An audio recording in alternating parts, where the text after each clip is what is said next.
Welcome to A Well Cared For Human, the podcast that tries to convince you that you are 100% normal and an even better than okay example of the human species, despite the fact that sometimes we feel like the craziest, most incapable, or worthless creatures on the face of this planet. I'm Kory, an author, a creative, and the host of the show. Whatever you're bringing to the table today, I hope this episode proves to be a dose of inspiration for you on your quest to become a well-cared-for human. You can find the episode show notes, your free wellness blueprint, and more at awellcaredforhuman.com. And as always, thank you for listening.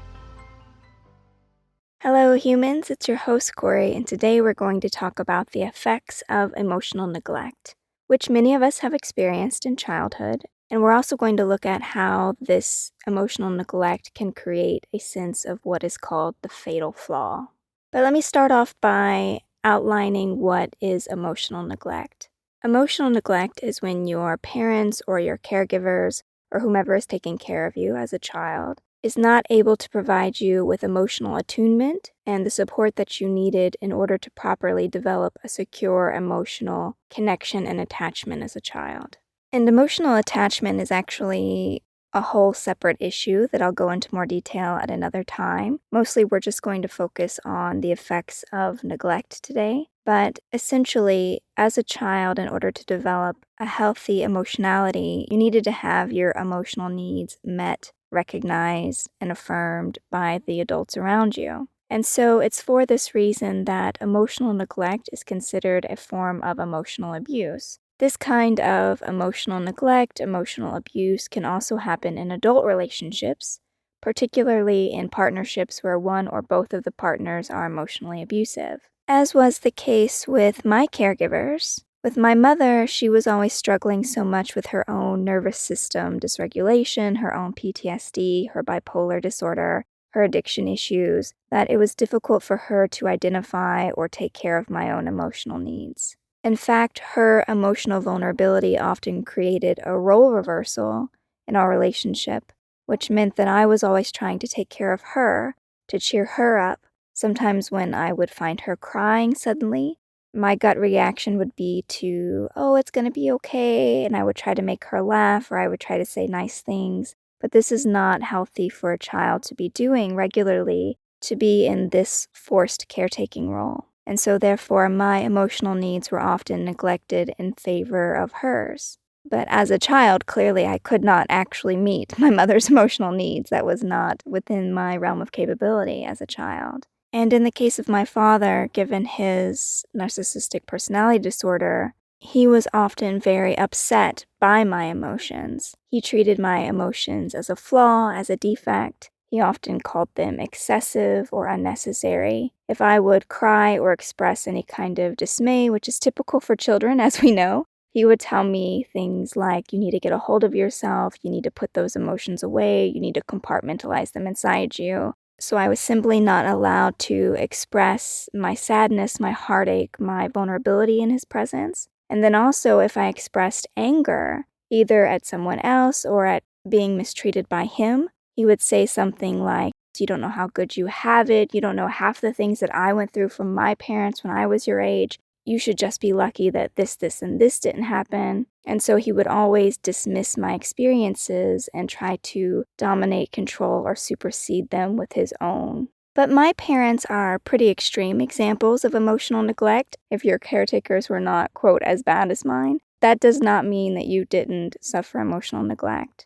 Any caregivers who are too distracted, stressed out, struggling mentally to meet their kids' emotional needs, all of that falls under the realm of emotional neglect. And I would even go so far and be so bold as to say that capitalism creates a society or generations of emotionally neglected kids because parents are working so hard to try to make the ends meet. They're worrying so much about paying bills and keeping roofs over our heads that they simply cannot devote the time and energy they would need to help a child emotionally develop. When there are bills to pay, and so little social support to make sure those needs are met, you just don't have the time to worry about something like healthy emotional development. And so for that reason, we could make an argument that our society is also perpetuating this cycle of emotional neglect to one degree or another. And the result or the effects of emotional neglect will vary from person to person, but often people develop a vague feeling that something is wrong with them, that they don't know what this is, what might be wrong with them, but they feel like they are bad, they are a bad person, or maybe that they are unlovable or unwanted.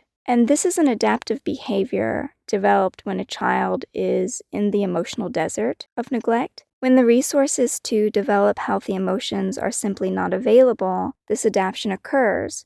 And it's necessary because it's a lot safer for a child to believe that there's something wrong with them, to blame themselves for why they're not getting their needs met, than to blame their caregivers. If you blame your caregiver, that puts your life and well-being at risk.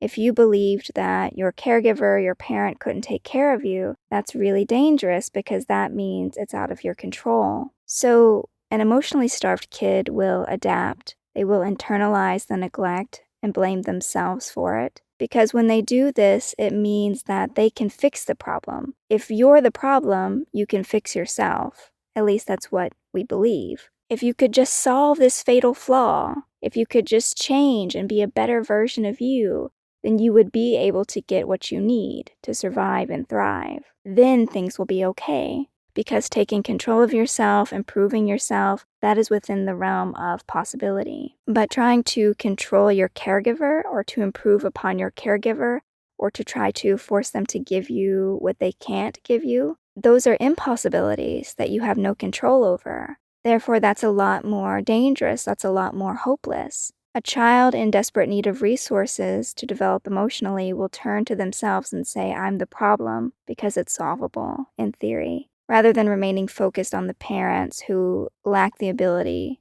to meet the need, which is an unsolvable problem. So that's what I mean by it's an adaptive trait. And so this adaptive trait, even though very self-destructive, it is meant to help you survive your situation. It is meant to fortify you and to help you push through, except that it never really solves the problem because there is nothing wrong with you. The truth is that you have no fatal flaw. There is nothing internally wrong with you that needs to be fixed. It is simply an adaptation that your little brain needed in order to survive living in an emotional desert where those needs could never be met. And because this, quote, fatal flaw that we tell ourselves when we're emotionally neglected kids, there's something wrong with me. I don't know what it is, but there's something. Because of this adaptation, we keep searching and stressing and striving to find the fatal flaw. And we continue to not find it because it doesn't exist. It's like a whole cycle that just keeps going and going, a continuation of that feeling of not being okay, I'm not enough, something's wrong, over and over and over again. It's very cyclical. And there are other signs of emotional neglect in addition to this persistent feeling of being fatally flawed, of not being okay, of not being enough. A lack of confidence, a tendency to withdraw socially, difficult controlling your emotions, particularly because who in the world could have helped you learn how to regulate your emotions in an emotional desert? I mean, think about my parents. Which one of them was going to teach me how to identify an emotion, how to safely and healthily connect with that emotion, resonate with that emotion, release that emotion? Absolutely impossible. They just did not have the skills to do it for themselves, let alone guide me through it. And again, this results in all kinds of consequences. It can make it hard to develop and maintain relationships with other people, usually because of boundary issues, because when there's emotional neglect, there's definitely not emotional boundaries. There's a lot of emotional violation between caregivers and children. And also, if you're not treated well emotionally, how are you going to teach others how to treat you well emotionally? How can we form healthy emotional bonds and attachments to other people? But how do we heal emotional neglect? So let's say it has happened. We're living with the repercussions. Now we're adults, and we're just starting to maybe believe that there's nothing wrong with us, but we don't yet have the skills to develop our emotions healthily, to make healthy bonds with other people, to enforce emotional boundaries with others. So what do we do about that? How do we heal that?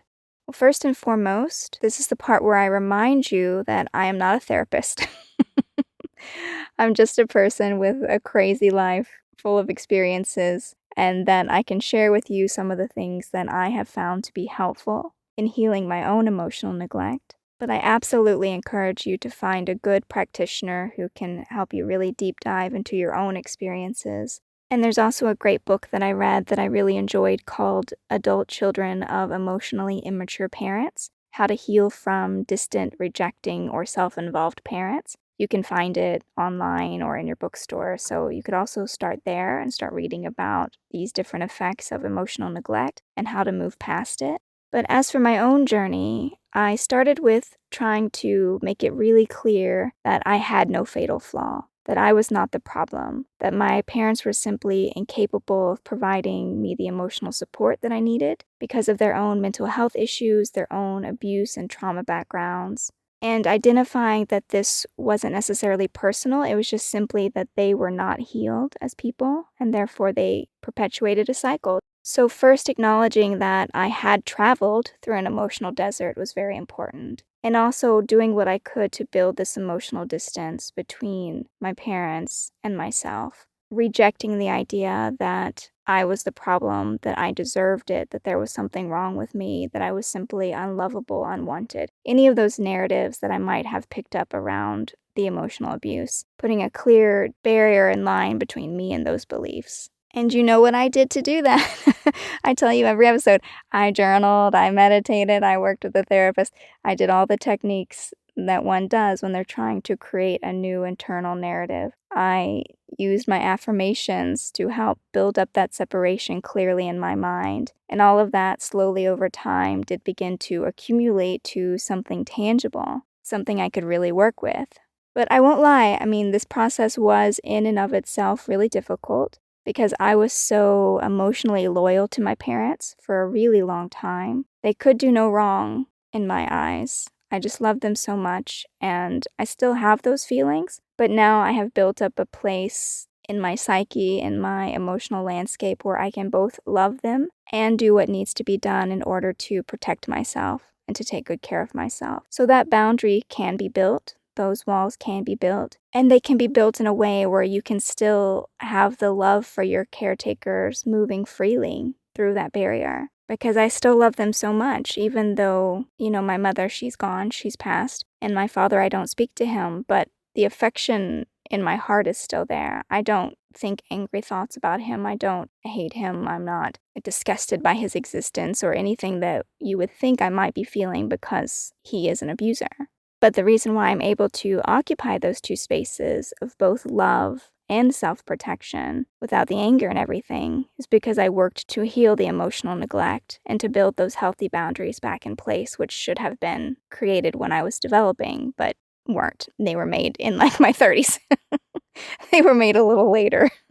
But yes, so moving away from that childlike idealism, the way that we think of our parents as the sun and the moon when we're children, moving away from that to a more realistic and encompassing view of my parents certainly helped. I also went through and rewrote the narrative of no feelings allowed. My father instilled in me a lot of, it's not okay to have feelings, don't express your feelings, don't subject other people to your feelings, and if you're doing that, you're a bad person, you're a weak person, you're a crazy person. And I'm sure that these were all narratives that he either inherited through his own abusive upbringing, or he has them as a result of his narcissistic personality disorder, whichever one it is. But I had to very consciously decide that I didn't agree with that, and that I didn't believe it, and then slowly through effort and time begin to cull those beliefs from my mind, from my psyche, so to speak. And this came with a lot of positive self-talk,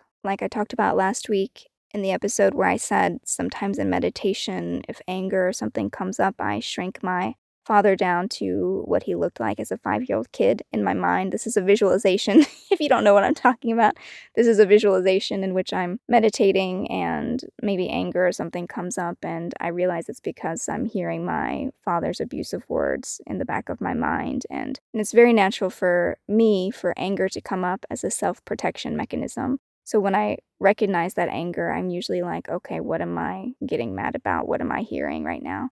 And so I'll hear his words and I will envision him as he looked, because I have a photograph of him when he was a 5-year-old kid. So I envision what he looked like as a little kid, and I'm imagining him saying these terrible things. And I'm like, I don't believe any of that. It's not true. So it shifts the power dynamics. It gives me the power back that I did not have as a child. I can listen to this little kid say things like, you can't have feelings, feelings are bad, being emotional is a weakness, and simply just tell him this visualization that I don't agree with it, I don't believe it, that in fact all emotions are okay, good and bad emotions, doing a lot of positive self-talk, and just rewriting my own story. That has also helped me a lot, and I can take inventory of the emotional experiences that I need to recover, that I need to reclaim, and I can do this through journaling. I can replay moments in my mind, imagining myself as an adult and what I would say to myself as a kid. So, for example, maybe I will revisit a moment when I can think of my father being very verbally abusive, and I will just walk into the scene, so to speak. So there's him, and then there's 8, 9, 10-year-old Kory, and I just walk into the room of this scene, and then I talk to her and tell her the things that she needed to hear, the emotionally supportive things that she needed to hear at that time. I can be that person for myself, and obviously this is all visualization. And if this is not something you've experimented with, it probably sounds crazy, but it's actually pretty cathartic. Do not be surprised if you try some of these visualization exercises and you find yourself absolutely bawling, because that has happened to me on more than one occasion, in which I go back into these very emotionally charged moments and I tell her, little Kory, everything that she should have been told in those moments. And I'll just find myself really releasing kind of the pent-up emotions of that moment. And it's pretty intense work, so be easy on yourself. Maybe don't do more than, one ever so often. Don't, say I'm gonna do all of my emotional revisiting in a 1-hour meditation session. Don't do that to yourself. Go easy on yourself. But again, reclaiming your experiences, reclaiming your narratives, redoing things the proper way for yourself. And then also, I do like to use Tonglen meditation, Tonglen, Tonglen, to explore certain emotions. And I do talk about Tonglen in the meditation episode, but you can also learn a lot more about Tonglen online. Pema Chodron talks about it a lot. But Tonglen specifically is a great meditation for ventilating emotions, for fully feeling them and moving through them, to learning how to not be afraid of certain emotions. Because if you were in an emotional desert and you had to really learn how to suppress and avoid or run from your emotions, when you start opening yourself back up to feeling these things, it can be really overwhelming. It can be really terrifying. It can be very upsetting because of the intensity in which you suppressed it. Sometimes that's the intensity in which they come back. That was certainly some of my earlier experiences. And so I needed to feel those things in order for them to pass through me, because emotions are an energy. And if you can just let the energy pass through you, that's ideal. Not clenching, not keeping it in your body, not storing it in your muscles or your mind or your negative experiences, just letting the energy move through you. But I just don't want anyone to be working with this heavy stuff and, trigger themselves and find out just how intense those latent emotions are. And they'd be like, I don't understand why I can't get out from under this. It's because you haven't felt it. You haven't felt these things in a long time. And then other things that I tried that helped me to reconnect with my emotions after this extensive period of neglect was learning to recognize my feelings, because emotional disconnect can really happen from sustained emotional neglect. So, for example, for a long time, all of my feelings were registering as only anxiety or fear. That was what my emotional range had been stripped down to, given my traumatic background. I could only consciously and physically register the emotions of anxiety and fear. If I was happy, I was anxious. If I was excited, I was anxious. If I was joyful, anxious. Because I did not know how to identify or process emotions. I had little to no positive experiences with these emotions because of my history. And so anytime any feeling would come up and I would start to experience something in my body, our bodies have these emotional reactions, whether that be a racing heart or a lifting of the chest or a tightening of breath, whatever it is, anticipation, excitement. whenever I would experience an emotion and then it was met with disdain or abuse or dismissal, or it was ignored or pushed away, depending on where my parents were at that time or which parent I was with, then it began to really strip down and simplify my emotional base. I just did not connect with these emotions. I didn't recognize them for what they were. So it all just came across as fear and uncertainty, anxiousness. So it was quite a bit of deliberate effort to reconnect with these feelings, to identify, hey, right now what I'm feeling is joy. That took a lot of work to get to a place where I could say, I'm happy right now. This is joyful. I'm feeling playful right now. I'm feeling content right now because of that disconnect. So focusing on relearning what these emotions were, what situations would cause certain ones, questioning my anxiety and my fear. Am I really anxious right now, or is it some other emotion and I just am scared of the emotion?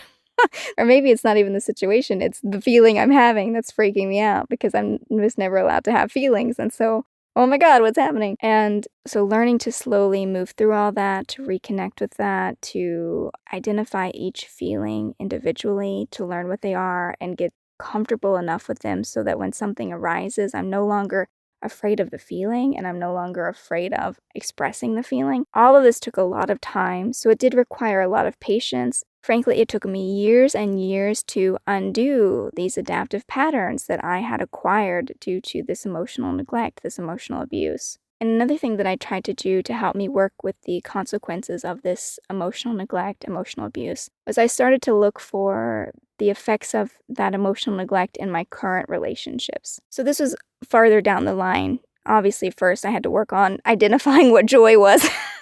There was a lot of work to be done first. But later, kind of farther down the line, when I started to get a handle of kind of what was going on for me in an emotional capacity, I started to get realistic with the fact of surely these adaptive patterns are presenting themselves in my relationships with other people. So starting to look at the effects of the emotional neglect in my current relationships and trying to heal those patterns as well. So I cannot salvage my relationship with my parents, right? One, because mom is dead, and two, because I don't speak with toxic dad. But I do have loving connections now with people that I care about. I have friends that I love deeply. I have a wife that I love deeply. I have a new family that I really care about. So I had to start looking at ways that I might be self-sabotaging the relationships I have now. And because I love the new connections I have, and because I want to keep those new connections, I had to be willing to give a really honest assessment of my behaviors, of what I was doing in these relationships that might be sabotaging them. And one example of this is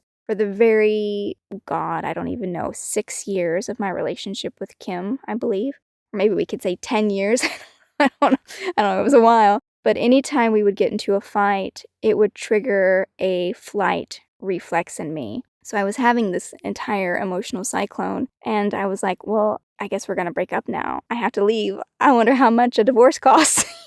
Like I would just completely spiral and be trying to eject myself from the relationship of something that she thought was a pretty run-of-the-mill dispute. We just didn't agree on something. It was not, in fact, divorce-worthy. It was just common rupture in a relationship that could be repaired with apologies and a new plan, like for how we were going to do something. That was it. But because of my background and because I had that feeling of the fatal flaw, that something was wrong with me, that I was unlovable, I would try to run. That was my default mechanism, was I just needed to leave now. I couldn't be loved now. It was over. And so that was a pattern. That was an adaptive pattern, this kind of flight response. And so I had to get honest with myself about, well, why do I do that? Where is that coming from? What can I do to not do that anymore? So that's just one example, but, depending on what kind of relationship you're in or who your friends are, you can look at these relationships and ask yourself, especially in emotionally tense moments, what is happening? And are you doing anything that might be an adaptive behavior that came from this place of emotional neglect? And then what are you going to do to correct that behavior, to stop yourself from doing it if it's hurting your relationship with this person that you care about? So there's a lot of work, unfortunately, connected to emotional neglect because it's very destructive to both yourself and your well-being, and then also to your ability to make good, loving connections to other people down the road. But I hope that everything I touched on today was a good primer, just raising your awareness about the idea that there is something called emotional neglect, that it might be making you think there's something wrong with you when there's not, and that you can identify and correct the adaptive behaviors that you adopted in order to survive your situation. So don't stop here, dear human. So please go and learn more about emotional neglect, about emotionally immature parents, if you feel like this might be something you're dealing with, because that is all I have for you today. Just this itty-bitty, tiny primer on the subject. But I really do hope that if you're someone who feels like you might have an emotional neglect wound, that you give yourself the care that you need to heal that wound, because it's probably holding you back and making you miserable in a lot of ways, and I would really hate to see anybody stuck in that place, because it's a very hard place to be in. Absolutely. And I want so much better for you, so please, please, please do something for yourself, as hard as that might seem. I promise that no matter how bad your background is, emotional neglect can be healed. Absolutely, emotional neglect can be healed. So please, please, please do that for yourself. That work is 100% worth it. Otherwise, before I sign off, I'd like to remind you that I have opened up the show to questions, so if you have a specific question or situation you want me to offer my thoughts on or experience on, you can email me at Kory@koryamstrom.com, and that email will be in the show notes of this episode as well. And of course, I will be back next week with another episode of A Well Cared For Human, and until then, please take good care of you. This episode of A Well Cared For Human was written and produced by me, Kory Marie. The music was by Late Night Feeler and Esther Abrami. If you like what I'm doing here, please consider visiting my Patreon. For as little as $1 a month, you get early ad-free access to the episodes, as well as a monthly patrons-only Q&A, bonus videos, and more. Not to mention that your Patreon support lets me know that you find value in the show and want it to continue. You can find me on Patreon by visiting www.patreon.com/Kory Marie. If you can't support the show financially, that is okay. You can still subscribe to the show, leave a review of the show, and recommend the show to your friends, not just the neurotic ones. All of this helps so much. And as always, thank you for listening.